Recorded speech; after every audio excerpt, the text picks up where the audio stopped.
abbiamo un totale di 14 persone coinvolte, 2 sono in prognosi riservata, 2 sono state dimessi, gli altri sono ancora presso gli ospedali della città per le cure del caso.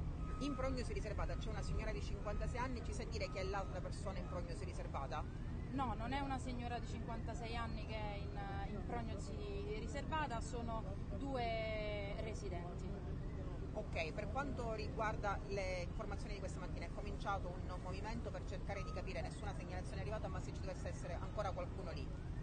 Assolutamente, stiamo iniziando adesso con le operazioni di movimento terra per appunto verificare che non ci siano persone. Allo stato, dagli accertamenti e dai dati incrociati, non risultano dispersi. Anche una prima ricognizione con i cani dei vigili del fuoco non ha segnalato persone sotto le macerie e ci auguriamo che effettivamente sia così. State anche aiutando le persone appena possibile andare a recuperare qualche effetto personale, perché ancora non tutti possono fare rientro nelle case. Sì, ovviamente nel pieno rispetto della sicurezza di tutti stiamo cercando di garantire alle persone un primo accesso presso le loro abitazioni in modo da recuperare gli effetti personali e anche medicinali o diciamo altri beni di prima necessità.